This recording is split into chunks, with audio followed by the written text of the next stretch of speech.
बच्चों, हम लोग कैपेसिटर वाला चैप्टर कर रहे थे। कैपेसिटर में कल मैंने डू योर सेल्फ के कुछ क्वेश्चन किए थे।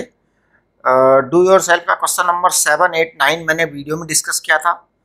10th 11th क्वेश्चन जो है ये बहुत आसान है। क्वेश्चन नंबर 10 के जो आंसर्स हैं उनमें थोड़ा सा गड़बड़ हो रखा है, तो वो आप करेक्शन कर लीजिए।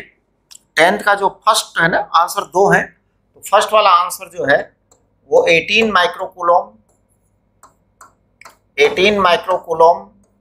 एंड 0 आएगा। सेकंड वाला जो आंसर है वो आपका आ रहा है 18 तो रहेगा ही, पहले जो पहले था वो, उसके बाद का जो चार्ज है वो दोनों कैपेसिटर्स में इक्वली डिवाइड हो जाएगा, है ना। 18 था ना, तो वो आपका 9 डिवाइड हो जाएगा। 9 माइक्रोकूलम एंड 9 माइक्रोकूलम। ये अब जो है इसमें जो आंसर है ये किस वजह से गलत गया है, क्यों है, ये एक विचार का विषय है। इसको हम देखेंगे कि ऐसा क्यों हुआ, वाई इट हैपेंड, है ना। 11th वाला जो है वो एकदम ठीक है, 12th वाला भी एकदम ठीक है। आप लोग जो है इनको कर लीजिए, अगर कोई डाउट होगा तो मैं फिर वीडियो बना दूंगा इसका और, राइट। फिलहाल आज जो है ना, मैं एक बहुत इंपॉर्टेंट टॉपिक पर बात करना चाहता हूं, और वो टॉपिक है डिफरेंट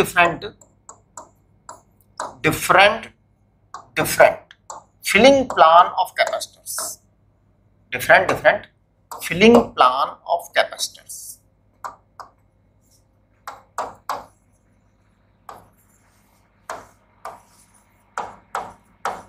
देखो बेटा, एक बात सुनो, कैपेसिटर्स में बहुत सारे क्वेश्चन बनते हैं और उसमें अलग अलग मटेरियल को फिल किया जाता है।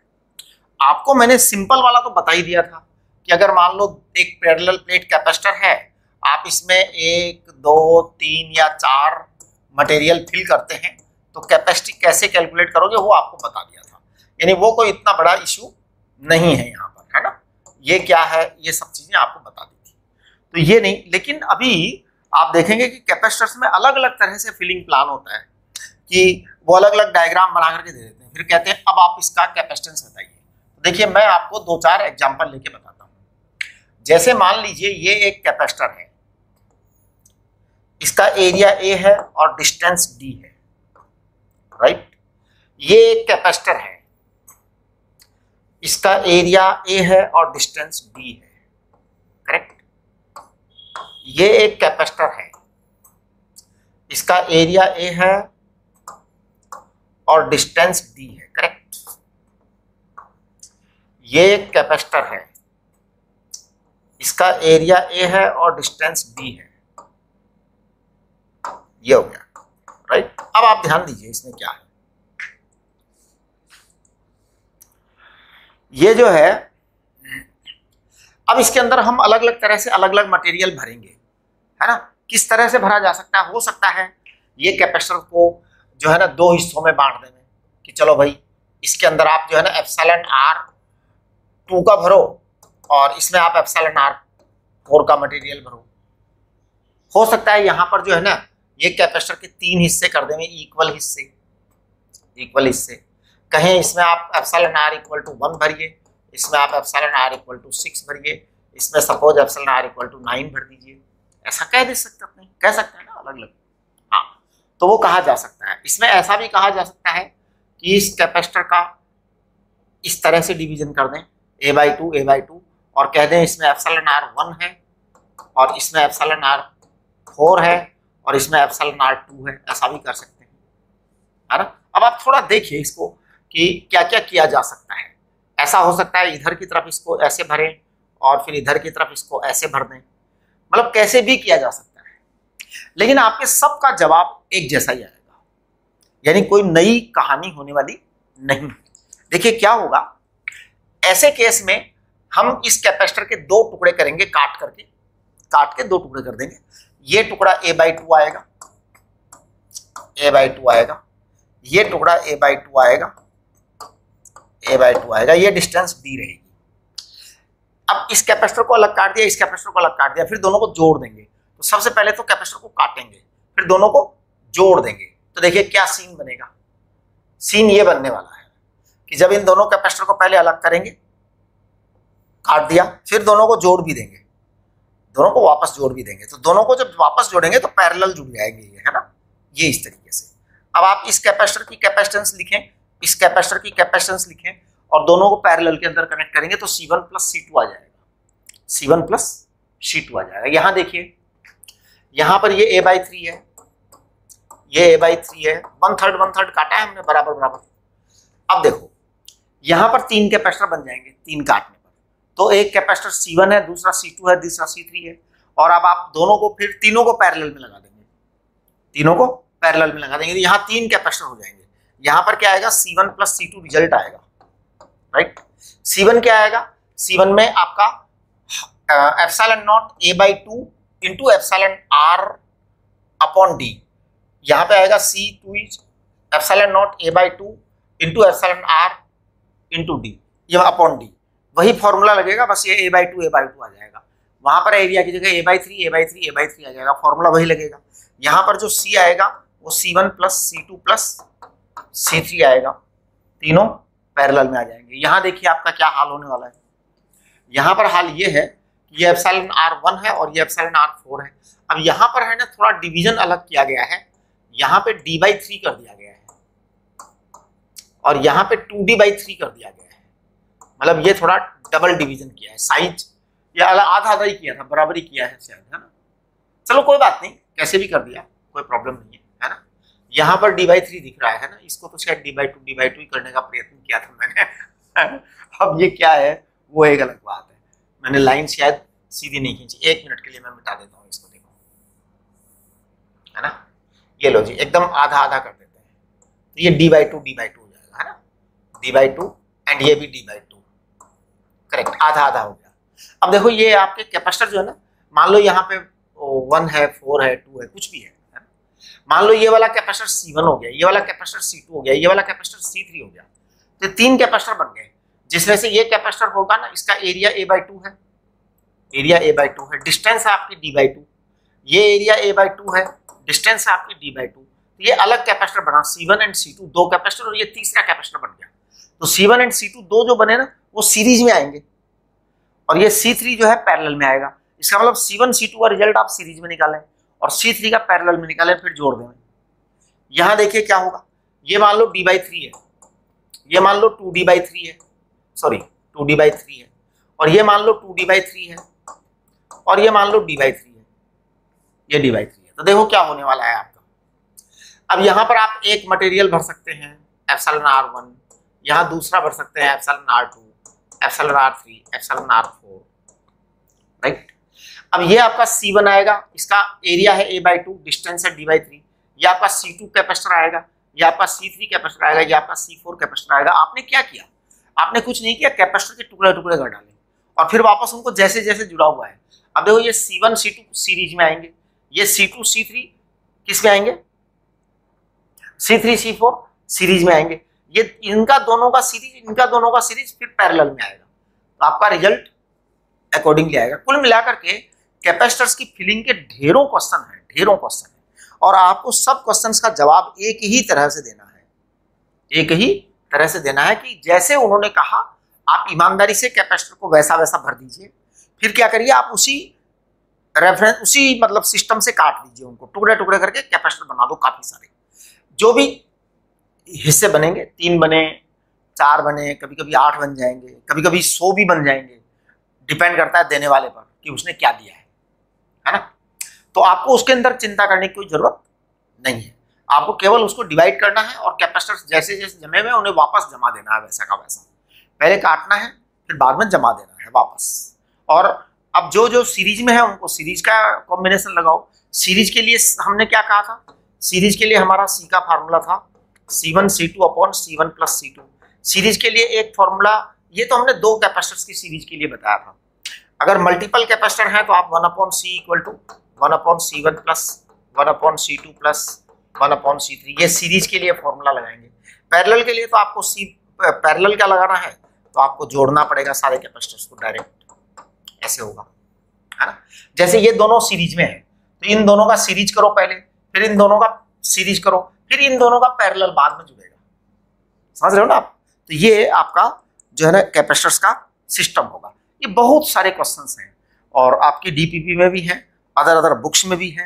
ये फिलिंग का आपको प्लान जो है ना वो अपनी मर्जी से सेट करना पड़ेगा। अब हम आते हैं एक बहुत इंपॉर्टेंट बात पर। वो इंपॉर्टेंट बात है dependence of energy of capacitor. Dependence of energy of capacitor.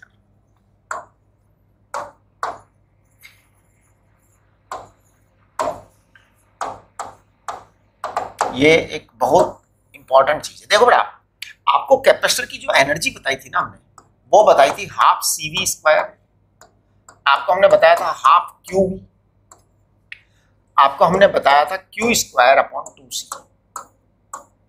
ये आपका हमने एनर्जी बताई थी। आपके कैपेसिटर की एनर्जी के डिपेंडेंस के केस में दो तरह की सिचुएशन आती है ना। देखिए, टू अलग अलग केस है। Upon what factors energy of capacitor depends, वो वाली बात करेंगे अपन। तो सबसे पहला केस है if battery present. If battery present, अगर देखिए बैटरी प्रेजेंट है ना, इसका मतलब है कि सोर्स ऑफ चार्ज प्रेजेंट है। सोर्स ऑफ चार्ज प्रेजेंट है तो चार्ज कांस्टेंट नहीं रह सकता, फिर चार्ज बदल जाएगा। तो बैटरी प्रेजेंट, अगर बैटरी प्रेजेंट है तो इसका मतलब है V कांस्टेंट है। बैटरी प्रेजेंट है इसका मतलब V कांस्टेंट है। V कांस्टेंट है इसका मतलब हमारा फॉर्मूला जो काम में आने वाला है वो हाफ CV स्क्वायर वाला काम में आने वाला है, क्योंकि V कांस्टेंट है ना। तो मैं कह दूंगा U प्रोपोर्शनल टू C आएगा। अब U प्रोपोर्शनल टू C आएगा तो जरा डिपेंडेंस को चेक करते हैं हम। U प्रोपोर्शनल टू C का मतलब क्या है? C का मतलब होता है बेटा epsilon naught epsilon R A upon B। ये आपका U आया है। अब आप देखो इसके अंदर अगर U प्रोपोर्शनल टू ये आया है तो मैं कह दूंगा U proportional to epsilon R, U proportional to A and U proportional to D। ये लाइन मैं बोलने वाला हूं। इसका अर्थ क्या होता है? इसका अर्थ होता है एप्सिलॉन R की वैल्यू अगर बढ़ जाएगी तो U बढ़ जाएगा, A बढ़ जाएगा तो U बढ़ जाएगा, D बढ़ जाएगा तो U बढ़ जाएगा, D घट जाएगा तो U घट जाएगा। सॉरी ये 1/D है, 1/D। एक मिनट हाँ, ये U प्रोपोर्शनल टू 1/D है। आई एम सॉरी, ये बड़ी इंपॉर्टेंट बात है ना। ये यहां से आया है। तो U प्रोपोर्शनल टू C को हम कहते हैं epsilon naught epsilon R A upon D, है ना। अगर हमने फिलिंग की है तो, नहीं किया तो कोई बात नहीं। अब देखो आप, if battery absent, if battery remove, charge करने के बाद आपने बैटरी रिमूव कर दी, ये बैटरी रिमूव, जैसे ही आपने बैटरी रिमूव करी तो पता है क्या हुआ? आपका Q कांस्टेंट हो जाएगा। फिर अब Q कोई नहीं बदल सकता क्योंकि बैटरी हटा दी। अब सर्किट्स में बैटरी नहीं है, आपका कैपेसिटर मतलब विदाउट बैटरी है। विदाउट बैटरी है तो इसका मतलब अब आपका U बराबर Q स्क्वायर अपॉन 2C वाला फॉर्मूला काम आएगा। Q कांस्टेंट है यानी U प्रोपोर्शनल टू 1/C आएगा। अब U प्रोपोर्शनल टू 1/C का मतलब होता है epsilon naught epsilon R A upon D आएगा बेटा। अब आप कहेंगे U प्रोपोर्शनल टू 1/एप्सिलॉन R, बिल्कुल सही है। U proportional to 1/D 1/A बिल्कुल सही है। U प्रोपोर्शनल टू D एकदम सही है। यानी कि अब जो है आपका एप्सिलॉन R जो है वो अगर कम हो गया तो U बढ़ जाएगा, A कम हो गया तो U बढ़ जाएगा, D बढ़ गया तो U बढ़ जाएगा, D घट गया तो U बढ़ जाएगा। यानी अब देखो उल्टे रिजल्ट आ रहे हैं, एकदम उल्टे, एकदम उल्टे। आप दोनों अलग अलग केस देखो। तो ये डिपेंडेंसी का आपको ध्यान रखना है। बहुत सारे सवाल हैं, बहुत सारे, एक मिनट, बहुत सारे सवाल हैं ये। हाँ, तो ये जो है ना, इन सवालों की कोई लिमिट नहीं है। तो वो क्या करेंगे, अलग अलग केस बनाएंगे सवाल में, है ना, कि जो है ये ऐसा है, ये इस तरह से हो रहा है। तो आप जो है इस बारे में एकदम क्लियर रहें। चलिए जी, अब हम अगली बात करने वाले हैं। ये अब ध्यान दीजिए, क्वेश्चन नंबर 10, 11, 12 जो है, अगर जरूरत होगी तो मैं एक वीडियो बना दूंगा करने के लिए। और 13, 14 क्वेश्चन जो है ये आप अपने आप करें। 13 अपने आप करें, 14 अपने आप करें, राइट। हाँ, अब अपन बात करते हैं फोर्स बिटवीन टू प्लेट्स। ये मैं आपको करवा चुका हूँ। वर्क डन बाय बैटरी ये करवा चुके हैं हम। हीट लॉस के बारे में हम बहुत अच्छी तरह से बात कर चुके हैं। एनर्जी लॉस के बारे में भी हम बात कर चुके हैं। यानी कि ये सब चर्चाएं हम कर चुके हैं। फॉर्मूला चार्ट खोलिए अपना, सभी बच्चे फॉर्मूला चार्ट खोलें। तो देखिए फॉर्मूला चार्ट के अंदर ये जो है ना, डू योरसेल्फ 13, ये आपको अपने आप करना है। डू योरसेल्फ 14 आपको अपने आप करना है। ये फोर्स बिटवीन द प्लेट्स ये मैं करवा चुका हूं। वर्क डन बाई बैटरी वाली बात मैं करवा चुका हूं। हीट लॉस वाली बातें मैं करवा चुका हूं। वोल्टेज डिस्ट्रीब्यूशन वाली बात भी मैं कर चुका हूं। Energy loss during the distribution of charge between the two connected charge sphere ये बात भी हम कर चुके हैं, है ना, राइट। अब आते हैं हम डाइलेक्ट्रिक और पोलर डाइलेक्ट्रिक वाली बातों पर। ये थोड़ा सा एक इंपॉर्टेंट टॉपिक है। मैंने आपको बताया था, ध्यान दीजिए, डाइलेक्ट्रिक एंड पोलर डाइलेक्ट्रिक पर थोड़ी सी बातें कर लेते हैं।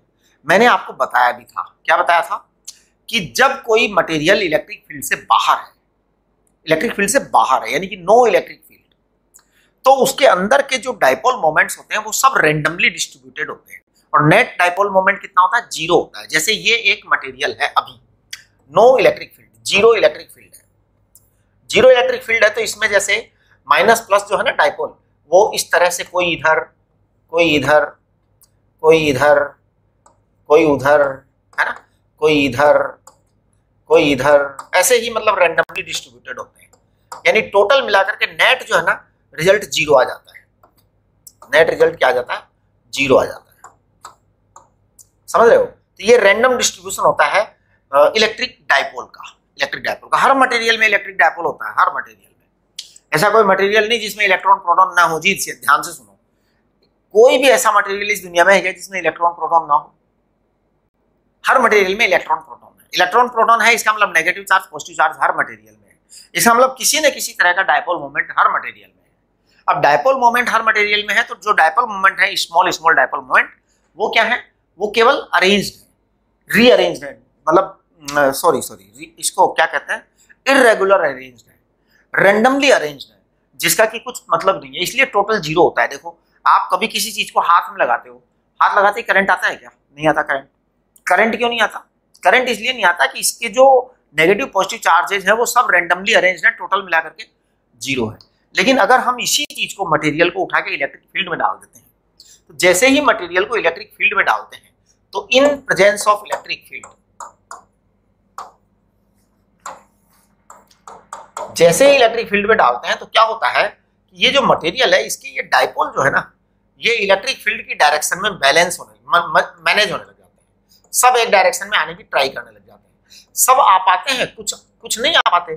कुछ ऐसा कोई नहीं है कि सारे के सारे ही आ जाते हैं, साहब एकदम सारा मटेरियल ही सरेंडर कर जाता है, नहीं, ऐसा नहीं।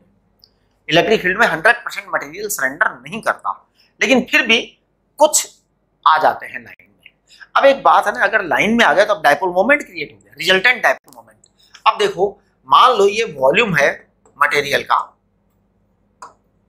है ना, ई इलेक्ट्रिक फील्ड है, तो देखिए electric field intensity E, electric field intensity E if produces electric field E if produces resultant electric dipole moment, resultant electric dipole moment.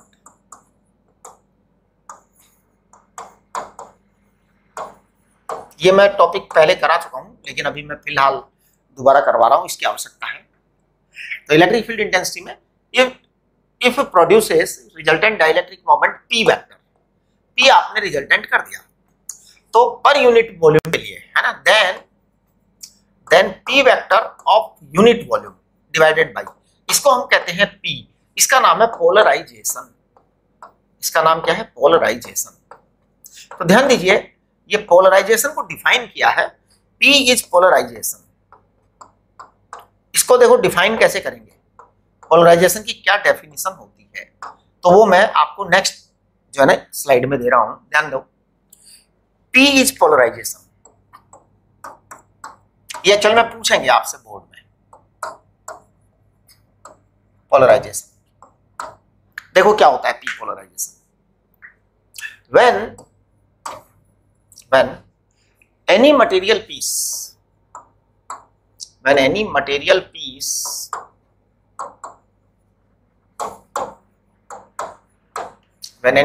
piece of volume V is placed in electric field, in electric field,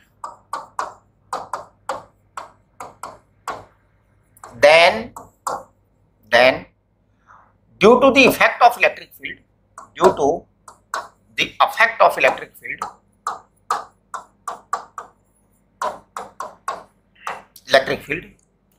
net dipole moment, net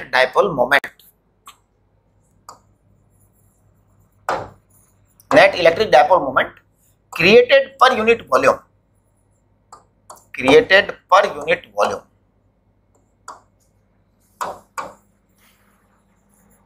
is called polarization, तो ध्यान दीजिए आप, ये polarisation होता है। तो आप देखिए P इक्वल टू आ जाएगा आपका P वेक्टर अपॉन वॉल्यूम, ये आपका P आ गया, मतलब इसका मैग्नीट्यूड ले लो आप, हमें मैग्नीट्यूड से ही मतलब है ज्यादातर, ठीक है। अब देखिए ये आपका P आ गया ना। Now this polarization depends upon the applied electric field. हाँ, ये बड़ी इंपॉर्टेंट बात है। For all the cases of such polarization, the polarization is directly proportional to electric field. Electric field ज्यादा बड़ा होगा, पोलराइजेशन ज्यादा होगा। इलेक्ट्रिक फील्ड कम होगा, पोलराइजेशन कम होगा। कम इलेक्ट्रिक फील्ड में कम पोलराइजेशन होगा, ज्यादा इलेक्ट्रिक फील्ड में ज्यादा पोलराइजेशन होगा। अब देखिए P पोलराइजेशन है, तो P को हम कह देते हैं P को हम कह देते हैं ससेप्टेबिलिटी इनटू E। ये इसको हम X को ससेप्टेबिलिटी कहते हैं, ये मैं आपको बता चुका हूं। X को क्या कहते हैं? X को कहते हैं electrical susceptibility, electrical susceptibility.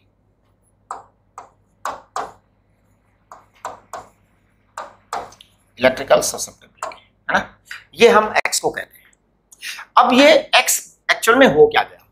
X आपका आ गया है पोलराइजेशन अपॉन इलेक्ट्रिक फील्ड, ये आपका X आ गया है। अब पोलराइजेशन अपॉन इलेक्ट्रिक फील्ड आ गया। पोलराइजेशन क्या है? पोलराइजेशन है डाइपोल मोमेंट अपॉन वॉल्यूम। ये ध्यान रखना, कहीं वॉल्यूम को आप कैपिटल V लिख रहे हो ना, तो उस पोटेंशियल से कंफ्यूज मत हो जाना। हाँ, ये पोटेंशियल नहीं है, इट इज वॉल्यूम, है ना, क्योंकि V और V में पंगा हो सकता है कभी कि आप इसको गलत समझ जाए, है ना। यहाँ पर वॉल्यूम है बेटा, अलग अलग जगह अलग अलग चीजें होती है ना। तो ये आपका P upon volume into E है, ये आपकी ससेप्टेबिलिटी है। इसकी यूनिट वगैरह आपको मैं पहले बता चुका हूँ या अब बता देंगे। अब देखिए यहाँ पर मैं कुछ बातें आपको बताना चाहता हूँ। जैसे मान लो आपने यहाँ पर कोई प्लेट रख दी, सपोज, और ये चार्ज प्लेट है। कौन सी प्लेट है? चार्ज प्लेट है। और सपोज ये चार्ज प्लेट में सिंगल लेयर है, यानी कि ये प्लास्टिक की या मतलब नॉन कंडक्टिंग मटेरियल की बनी हुई है। तो अब देखो इसके पास में इलेक्ट्रिक फील्ड कितना होता है? नॉन कंडक्टिंग मटेरियल की बनी हुई है, इसके पास में इलेक्ट्रिक फील्ड होता है sigma upon 2 epsilon not. Sigma upon 2 epsilon not को हम क्या कहते हैं? Q upon A into 2 epsilon not. ये आपका E आ गया। कब आया ये E? ये E कब आया? जब आपके यहाँ पे क्या है? वैक्यूम है। तो देखिए this E is in presence of vacuum, है ना। E is equal to, E O बोलो इसको, ईओ बोलो, capital Q upon 2A epsilon naught, it is equal to sigma upon 2 epsilon naught. This is electric field intensity in vacuum. अब देखो, अब अगर मान लो इसी प्लेट को किसी मटेरियल के अंदर ले जाके रख दो, instead of putting in vacuum you put this plate in some material medium, है ना। तो किसी मटेरियल मीडियम में मैं ले जाकर के इसको रख रहा हूं। देखो प्लेट तो वही है साहब, प्लेट पर चार्ज भी वही है, सब कुछ सेम है, लेकिन पता है क्या हो रहा है? यहां हमने कुछ भर दिया, मान लो मटेरियल ऐसा भर दिया जिसका कि एप्सिलॉन R आपका क्या है? Relative permittivity. अब आप देखिए, अब आपका इलेक्ट्रिक फील्ड क्या आएगा? अब आपका जो इलेक्ट्रिक फील्ड आने वाला है इन प्रेजेंस ऑफ मटेरियल, है ना।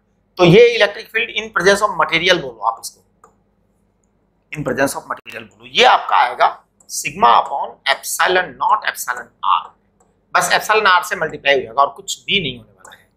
कैपिटल क्यू अपॉन ए, अच्छा 2 आएगा ना, 2 तो आएगा, 2 तो आएगा बेटा, 2a epsilon naught epsilon are. ये आपका नेट इलेक्ट्रिक फील्ड आया, ये आपका नेट इलेक्ट्रिक फील्ड है प्रेजेंस ऑफ मटेरियल के अंदर। और आपको बताऊं ये हमेशा कम होता है इलेक्ट्रिक फील्ड। तो अब जब नेट इलेक्ट्रिक फील्ड ये आ गया है तो मैं पता है क्या बोलूंगा, मैं बोलूंगा E in presence of material it is equal to E not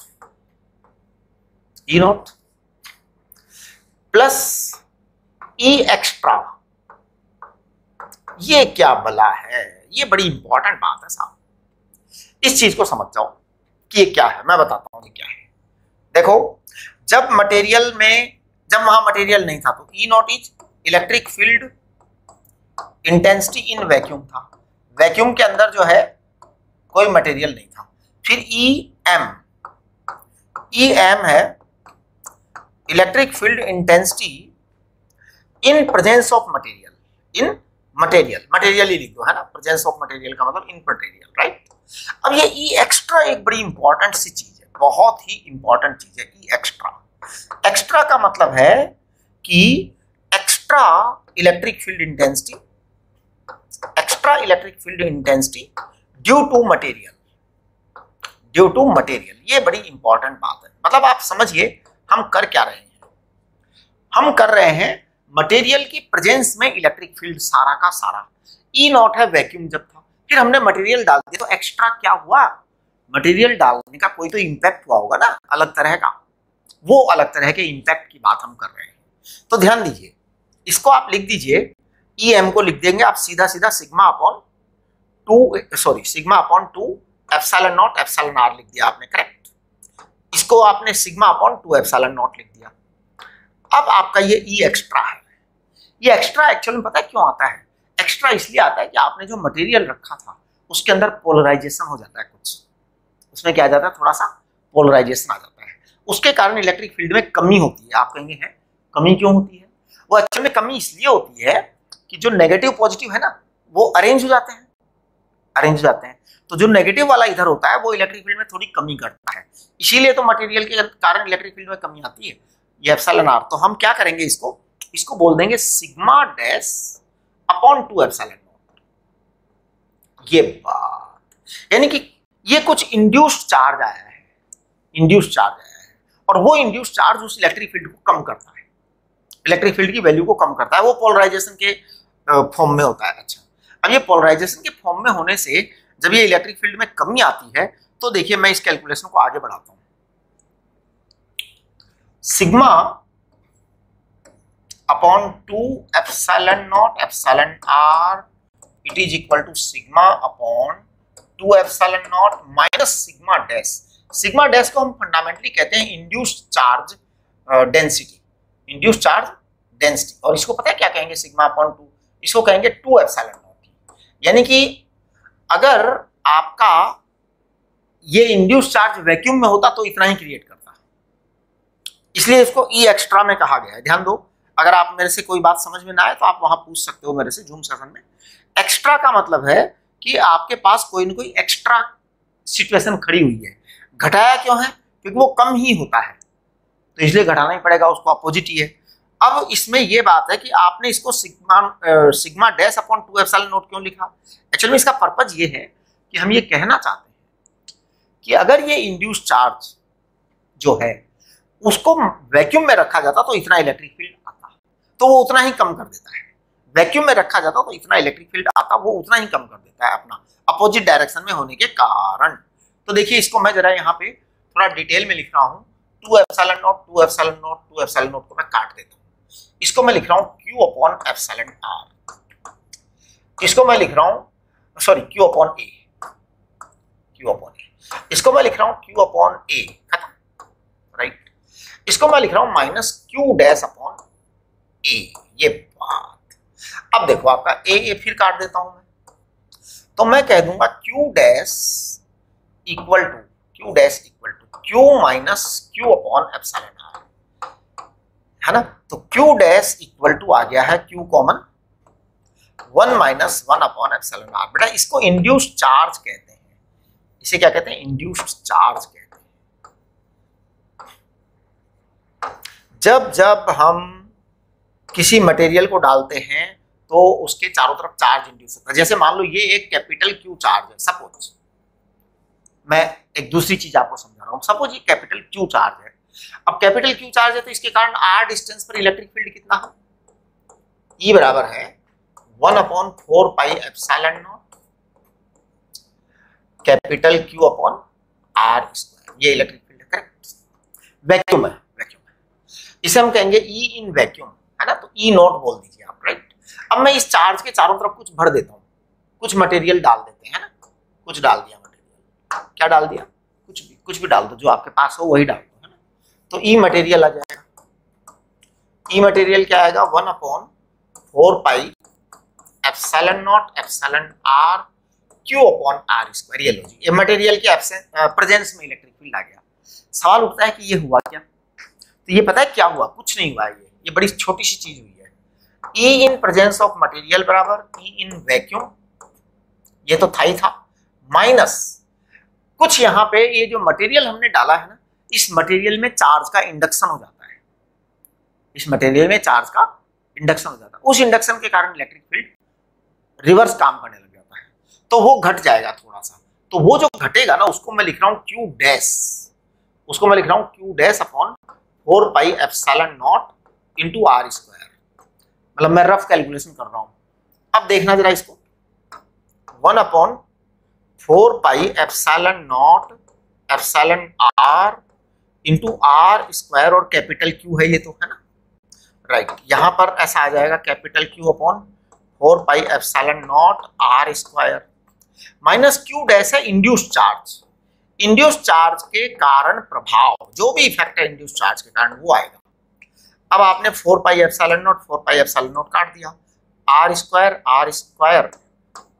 काट दिया, कुल मिला के आपके पास में Q डैश आ गया है capital Q minus Q upon epsilon r। ये आपका इंड्यूस्ड चार्ज पैदा होगा, उसके कारण इलेक्ट्रिक फील्ड में क्या आ जाती है, कमी आ जाती है। ये चीज हमने आपको बताई, राइट। हाँ जी, देखो ये इसमें ऐसा ही लिख रखा है। अब बात करते हैं आपके फॉर्मूला चार्ट का अगला टॉपिक है force on dielectric slab in a capacitor. देखिए इसके लिए कुछ नहीं करना, आप जब कैपेसिटर में डाइलेक्ट्रिक स्लैब डालते हैं ना तो उस पर फोर्स की कैलकुलेशन आप कर सकते हैं। उसके लिए हमने बड़ा सिंपल सा रूल बना रखा है फोर्स के लिए, du upon dx, F equal to du upon dx। तो देखो मैं एक यहां पर जो है ना एक कैपेसिटर ले रहा हूं, मान लीजिए इस कैपेसिटर का एरिया A है, इसके बीच की प्लेट D है, वो सॉरी डिस्टेंस है। अब हम इसमें एक डाइलेक्ट्रिक स्लैब डालने की कोशिश कर रहे हैं, तो we are trying to put a dielectric slab, ठीक है जी। मान लो कि ये A है, अब मैं ऐसा करता हूं कि इस डिस्टेंस को मैं x मान लेता हूं, इस डिस्टेंस को क्या मान लेता हूं x, और इसको क्या मान लेता हूं, इसको मैं कुछ कह दूंगा, जैसे ये A है, ये x मान लिया, तो इसको आप L माइनस x मान लो, L माइनस x मान लो। इसकी जो थिकनेस है ना प्लेट की, जो विड्थ है उधर की तरफ, ध्यान दीजिए ये दो पैरेलल प्लेट है, पैरेलल प्लेट है तो एक प्लेट तो ऐसे ही होती है ना, प्लेट तो नेचुरल है, किसी प्लेट की लंबाई होती है तो उसकी चौड़ाई भी होती है, ये तो डिस्टेंस है d। तो हम क्या करते हैं, हम ऐसा मान लेते हैं L is length of plate,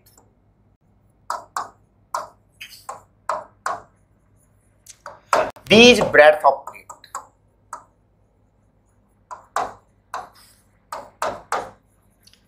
B is breadth of plate, ये है पक्का। अब लेंथ ऑफ द प्लेट है, B is breadth of the plate है, तो क्या होगा, जब लेंथ ऑफ द प्लेट है और B is breadth of the plate है तो आपका जो एरिया है ना ये आ जाएगा लेंथ इनटू ब्रेड्थ, पूरा एरिया। लेकिन अब यहाँ पर ये जो मटेरियल है ना, ये हमने जानबूझ के यहाँ पे ऐसे बाहर रखा है। अब हम इसको अंदर या बाहर कहीं ले जाना चाहते हैं, तो फोर्स कितना लगेगा ये पता लगाना है हमारे, है ना। तो देखिए मैं क्या कर रहा हूँ, मैं सबसे पहले इसकी कैपेसिटी निकाल देता हूँ, पूरी टोटल कैपेसिटी। तो देखो मैं अभी फिलहाल जो अपन ने अभी रूल बनाया था ना कि आप क्या करें, डिवाइड करें दो कैपेसिटर्स को, अलग अलग काट दें और फिर काट कर वापस जोड़ें, तो मैं वही करने वाला हूँ। सबसे पहले मैं ये कैपेसिटर ले रहा हूँ, इसमें वैक्यूम है, क्या है इसके अंदर, वैक्यूम है। तो देखना एप्सिलॉन नॉट, इसका जो एरिया आएगा ना वो आएगा L इंटू एक्स, इसका एरिया आएगा L into x, epsilon not A upon D, ये एक काम हो गया। प्लस दूसरा वाला जो है ना, क्योंकि पैरेलल में है इसलिए जुड़ जाएंगे डायरेक्ट, C बराबर C1 प्लस C2 आएगा, तो C1 मैंने लिख दिया ये वाला, इसमें वैक्यूम है। अब ये मटेरियल है, तो मटेरियल है तो मैं लिखूंगा एप्सिलॉन नॉट एप्सिलॉन R, है ना। अब मैं लिखूंगा इसको, अच्छा एक मिनट, ये L माइनस एक्स लिख दिया क्या मैंने, इसको B इंटू एक्स लिखो, इसको L नहीं है ये B इंटू एक्स है, ध्यान दो क्योंकि B चौड़ाई है ना। हाँ, तो यहां पर थोड़ा सा आप करेक्शन करिए, B इंटू एक्स, हाँ यहां पर आ जाएगा B into L minus x, है ना, L minus x into B आएगा यहां पर। अच्छा, और ये क्या आएगा,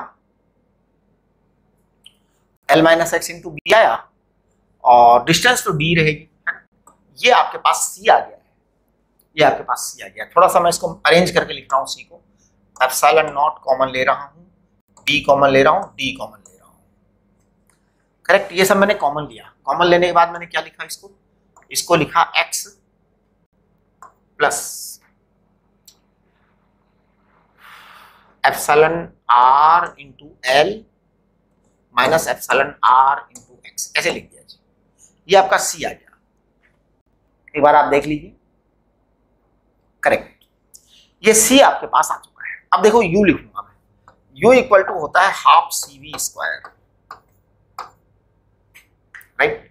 तो half C into V square, C है आपका epsilon not B upon D, और बाकी आप कहानी पूरी लिख लीजिए यहाँ पे, epsilon R into L plus epsilon R common ले लीजिए, नहीं x कॉमन ले लीजिए, है ना,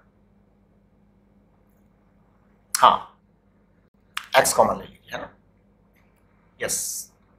जब आप x कॉमन लेंगे तो क्या आएगा, x कॉमन लेंगे तो ये आ जाएगा 1 माइनस एप्सिलॉन R, ये आपके पास आएगा, करेक्ट। ये आपके पास U आ गया है into V square, sorry into V square, ये पोटेंशियल एनर्जी आई है, मतलब उसकी एनर्जी स्टोर्ड आई है। अब हम क्या करेंगे, इसको डिफरेंशिएट करेंगे, F बराबर du अपॉन dx। तो देखना, ये आपके फॉर्मूला चार्ट में डायरेक्ट लिखा हुआ है, मैं यहाँ पे पूरा कंप्लीट कर रहा हूँ, ध्यान दो। ये हमेशा ऐसा ही होता है, फॉर्मूला चार्ट जो दिया हुआ था ना बेटा, वो ब्रीफ के अंदर होता है, उसके अंदर का कंटेंट है ना बैक बिहाइंड, वो मैं डिटेल करता हूँ यहाँ पे। आप थोड़ा सोच लीजिए, फॉर्मूला चार्ट पर ज्यादा रिलाई नहीं करना है, ज्यादा रिलाई कंटेंट पर करना है, क्योंकि ये तो पूरा का पूरा जो है ना एनालाइज होकर के आता है ना सामने। फॉर्मूला चार्ट में तो कई बार क्या बैठे हैं, चेक कर रहा है अकेला, कभी कभी क्या बैठे बैठे प्रूव करते रहते हैं अपने अकेले। अब अकेले अकेले बैठे हैं, प्रूव कर रहे हैं, प्रूफ रीड करते हैं, प्रूफ रीड के अंदर कुछ छूट जाता है, कुछ और हो जाता है। तो फॉर्मूला चार्ट पर रिलाई ना करें, जो यहाँ होता है उस पर ज्यादा रिलाई करें, ठीक है। डीपीपी पर रिलाई ना करें, जो यहाँ होता है उस पर ज्यादा रिलाई करें, क्योंकि यहाँ तो एकदम क्रिस्टल क्लियर आपके सामने होता है। आप बता भी सकते हैं, आप चेक भी कर सकते हैं कि सर नहीं ये वाली बात जो है गड़बड़ हो रही है, हमें समझ में नहीं आ रही। आप देखिए, अब मैं यहाँ पे लिख रहा हूँ du अपॉन dx, क्योंकि फोर्स du अपॉन dx आएगा। आप इसको करेंगे epsilon not b upon 2d, epsilon not b upon 2d। v square भी चुपचाप लिख दो आप, क्योंकि डिफरेंशिएशन आपको x के रेस्पेक्ट में करना है। अब इसका डिफरेंशियल 0 आएगा, क्योंकि ये सब कांस्टेंट है, ध्यान दीजिए। एप्सिलॉन r और ये क्या था, b था क्या, एप्सिलॉन r b था, ये है पता नहीं क्या था, ये b था, l था, माइनस, चलिए कोई दिक्कत नहीं, कांस्टेंट क्वांटिटी इसलिए 0 हो जाएगा। यहां पर जो है ना ये 1 माइनस एप्सिलॉन r आएगा, yes this is very important. यानी आपके पास में फोर्स आ गया, फोर्स आ गया। आप जब इसको कैलकुलेट करेंगे तो it will come epsilon not b v square upon 2d into 1 minus epsilon r, ये आपका फोर्स आ गया। हमने बड़े आराम से इस फोर्स को निकाल दिया। अब देखिए, जो ये फॉर्मूला चार्ट है ना, इसका क्वेश्चन नंबर 15 आपको करना है अपने आप, मैं नहीं बताऊंगा। हाँ, 16 भी मैं नहीं बताऊंगा, अपने आप करिए। 17 भी मैं नहीं बताऊंगा, करिए अपने आप। 18, चलिए ये सब तो अब आपको करना ही है ना। यहां पर कुछ चीजें मैं आपको बताना चाहता हूं कैपेसिटर्स के मामले में, तो वो मैं बता देता हूं आपको, ध्यान दीजिए, वो बड़ी इंपॉर्टेंट चीजें हैं, है ना। वो ये कि मल्टीपल प्लेट कैपेसिटर। अच्छा, मल्टीपल प्लेट कैपेसिटर भी है और वो स्फेरिकल कैपेसिटर और 2 वायर कैपेसिटर भी है। तो फिर तो अपने पास काफी अभी काम करने को है। तो हम एक काम करें, क्या ये अगले लेक्चर में बना देंगे फिर, है ना। चलो मल्टीपल प्लेट कैपेसिटर तो बता देता हूं आपको।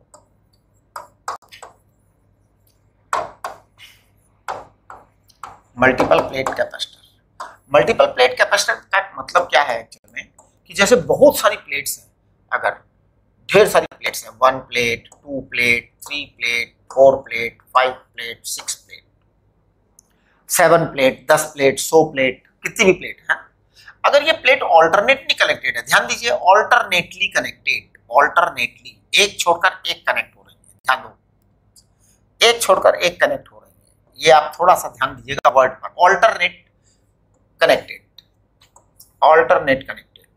तो अब आपके पास में जो इसका सी आएगा ना, वो बड़ा, ये सब प्लेट्स के बीच की डिस्टेंस बराबर है, एरिया सबका सेम है, तो एरिया सेम सबका, डिस्टेंस सेम सबकी, है ना। अगर ये ऑल्टरनेटली कनेक्टेड है, एकदम एक छोड़कर एक, एक छोड़कर एक इधर और एक इधर कनेक्टेड है, तो इसका जो फॉर्मूला है C = n-1 epsilon r a/d आएगा, एप्सिलॉन नॉट a/d आएगा, मतलब एक कैपेसिटर का n-1 टाइम्स हो जाएगा, n-1 टाइम्स हो जाएगा। ये आपका जो है ना, अगर ऑल्टरनेट कनेक्टेड है तो। लेकिन कभी कभी ये ऑल्टरनेट कनेक्टेड नहीं होते, हाँ जी, उटपटांग कनेक्ट कर देते हैं, और एग्जाम में तो ये ऑल्टरनेट वाला आता ही नहीं है, आ गया तो आप सीधा आंसर लिखिए, ऑल्टरनेट में तो कोई प्रॉब्लम ही नहीं है ना। अब देखिए आप कि अगर ये थोड़ा सा अजीबोगरीब तरीके से कनेक्टेड हो, जैसे ये मान लो 4 प्लेट है, अब ये ऐसे कनेक्टेड है, मान लो 4 प्लेट, एक, अब ये पॉइंट ए है और ये पॉइंट बी है, और आपके पास आ गया कि साहब ए और बी के बीच का कैपेसिटेंस निकालो, तो कैसे निकालोगे? ए और बी के बीच का कैपेसिटेंस निकालना अगर आपके पास आ गया, तो अब आपको कैलकुलेशन सिंपल वे में करनी पड़ेगी, मैं बताता हूं कैसे। आप क्या करें, इस स्ट्रक्चर में जो आउटर प्लेट है उसको छोड़ दें और इस आउटर प्लेट को छोड़ दें, क्योंकि उसके अंदर कोई कैपेसिटेंस आएगा नहीं, चार्ज आएगा नहीं, सब कुछ अंदर ही अंदर होगा।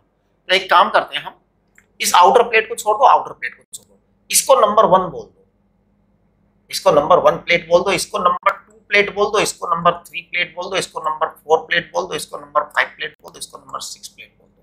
यानी how many total plates are there? 6। अब इन 6 प्लेट्स को हम ए और बी के बीच कनेक्ट करेंगे। तो देखना, ए पॉइंट देखो और बी पॉइंट देखो, मैं अब देखना इसकी इमेज बनाऊंगा, इस डायग्राम की इमेज बनाऊंगा पक्का, कि इसका कैपेसिटेंस निकालना है मुझे ए और बी के बीच में, मैं इसकी पूरी इमेज बनाने जा रहा हूं। तो देखो, ए पॉइंट से कितनी प्लेट जुड़ी हैं? 2। ए पॉइंट से 2 प्लेट जुड़ी हैं, plate number 2 end plate number 3, ये ए से जुड़ी है ना, ए से जुड़ी है।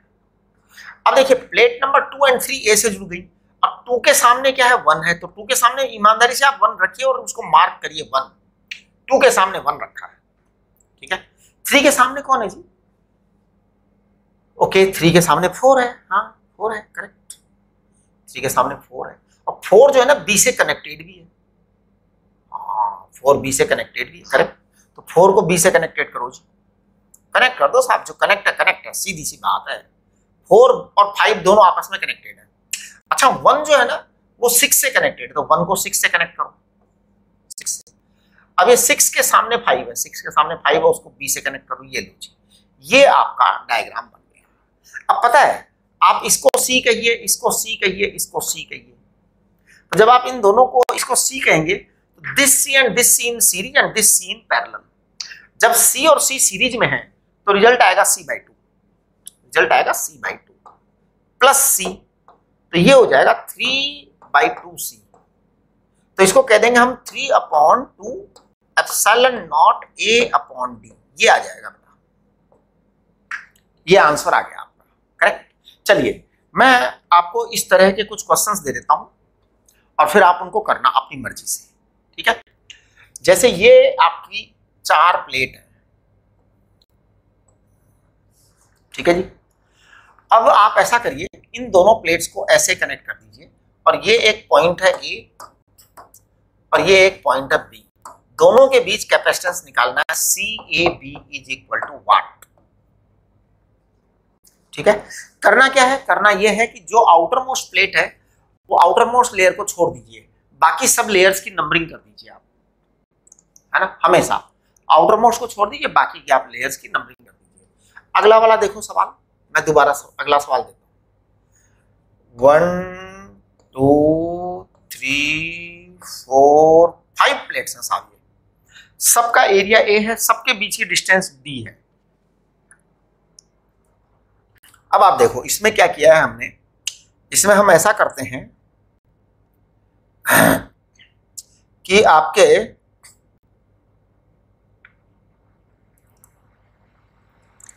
इस प्लेट को हम इससे कनेक्ट कर देते हैं और यहां पर ए रख देते हैं और यहां पर बी रख देते हैं, फिर कहते हैं ए और बी के बीच का कैपेसिटेंस निकालिए अपने आप, राइट। आपको कुछ नहीं करना, बाहर वालों को फ्री छोड़ दो, नीचे वालों को नंबरिंग कर दो और फिर जैसे जैसे नंबर मतलब दिख रहा है वैसे वैसे आप इनको जोड़ दो। फिर देखिए आप, फिर देखिए अगर आपका जो है ये कैपेसिटर की जैसे मान लो 5 प्लेट्स हैं, अब आपने 4 को ऐसे जोड़ दिया, ठीक है, 4 को ऐसे जोड़ दिया। अब आप इसको कह देते हैं बी और इसको कह देते हैं ए, मान लो, चलो किसी को भी एक को ए कह दो, एक को ए कह दो। अब आपको ए और बी के बीच का कैपेसिटेंस निकालना है, तो कैसे निकालेंगे, है ना, फिर वही करना है। अब आप कहेंगे सर ये पिछले वाले में आपने जो समझाया उसका मतलब क्या है, उसका मतलब बड़ा सिंपल सा है। हमने क्या किया है, डायग्राम को बिल्कुल उससे रिजेंबल किया है, उसकी इमेज बनाई है कि भाई ए से 2 जुड़ा हुआ था, 3 जुड़ा था, ईमानदारी से जोड़ दिया, 2 के सामने 1 था, 3 के सामने 4 था, 4 एंड 5 आपस में जुड़े हुए थे, 4 एंड 5, तो यहाँ पे 5 नंबर की प्लेट है, करेक्ट, ये 5 नंबर की प्लेट है। 1 से 6 जुड़ा हुआ है तो 1 से 6 जोड़ दिया, 6 के सामने 5 है, 5 जोड़ दिया, 4 और 5 आपस में जुड़े हुए प्लस बी से भी जुड़े हुए, तो ये आपका डायग्राम बन गया। इसी तरह से आपको वो सारे डायग्राम भी बनाने हैं, ये मतलब आपका वर्क होगा, ठीक है। अपना कैपेसिटर जो है ये चैप्टर पूरा हो चुका है, इसमें एक लेक्चर हो रहेगा, है ना, वो लेक्चर आएगा, उसके बाद में आपके जो है ना ये फॉर्मूला चार्ट के क्वेश्चंस जो हैं, अब इजी क्वेश्चंस हैं, बस जो सवाल थे ना खतरनाक वो सब हो गए। अब जो है फॉर्मूला चार्ट में थोड़े से कैलकुलेटिव क्वेश्चन आएंगे, बाकी ज्यादा कैलकुलेटिव नहीं है, मतलब ये जो है अब हो चुके हैं सारे, तो आप पूरे कर लीजिए। अब 23 तक कंप्लीट उड़ा दो फॉर्मूला चार्ट, फॉर्मूला चार्ट उड़ा दो, कैपेसिटर वाला आपका चैप्टर कंप्लीट हो गया है। एक लेक्चर इसका और आएगा ज्यादा से ज्यादा, उस एक लेक्चर में हम क्या करेंगे, एक लेक्चर में हम इस तरह के क्वेश्चंस 1-2 और समझाएंगे आपको, 2-3, एक तो ये बात करेंगे, और इसके अलावा जो अपना जो नेक्स्ट लेक्चर आएगा ना उसके अंदर कुछ वन डे ग्राफ जनरेटर के बारे में बता देंगे, वन डे ग्राफ जनरेटर के बारे में बता देंगे, एक स्फेरिकल कैपेसिटर और जो 2 wire capacitor lead in jar जो है उसके बारे में बता देंगे, ठीक है। तो इस तरह से आपका ये चैप्टर कंप्लीट हो जाएगा, जल्दी से आप इसको कंप्लीट कर दीजिए, डीपीपी कंप्लीट कर लो, डीपीपी कंप्लीट कर लो।